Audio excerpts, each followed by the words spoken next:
กูพยายามมาไล่ everyday gotta try hey you know this is my style สองความฝันคนกูจะตายเอาตัวตนตัวเองมาขายมัน gonna stand to the high yeah I know I gotta prove ถึงจะหัวมันบ่ง่ายไปก็ว่ากูแปลกบ่คือหมู่แต่กูก็บ่อยากจะคือสู้เห็นด้วยตัวเองมันก็คงจะหูจะดีบ่ดีแต่มันก็โตกูคันว่ากูแปลกมันก็ดีจะบ่ได้มีไผมาคายกันแต่แปลกกูเฮ็ดเป็นปีแต่ว่าบ่มีไผให้ทายกันกูพูดมาเนมว่า AP เพื่อเอาซื้อนี่ไปใกล้ฝันและเชื่อว่าต้องมีจักปีนึงนี่แหละที่กูจะได้มันหูตัวดีว่าสิ่งที่เฮ็ดมันยากที่คนจะเข้าถึงอาจเป็นคือตัวประหลาดเวลาที่ผู้ใหญ่เบิ่งแต่เชื่อว่ามือหนึ่งแล้วทุกคนจะเข้าใจว่าเด็กน้อยคนหนึ่งมันมักมันจริงจังเท่าใดกูบ่ได้เก่งมาแต่ใส่เวลาที่มีคนถามเชื่อว่าความเก่งมันสร้างได้ถ้ากูมีความพยายามเบิ่งผลงานที่กูเฮ็ดและมึงก็บ่ต้องถามและสร้างตัวเองให้เป็นเพชรแล้วคนจะต้องการอาจจะยากแต่ว่ากูน่ะก็บ่เคยท้อเพราะว่าความต้องการกูมันบ่เคยพอถึงสิล้มแต่จะลุกเพราะกูจะไปต่อ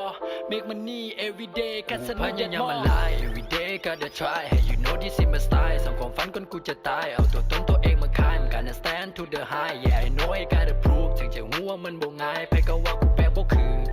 หมู่แต่กูก็บ่อยากจะคือสู้เห็นด้วยตัวเองมันก็คงจะ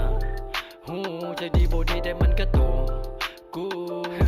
Cause I never stop yeah กูหานี่ละของแท้หาเงินเองบ่ขอแม่บ้ามาเซลบ่ยอมแพ้ work hard pray hard no cash no cars so fresh so fast no one can be like us yeah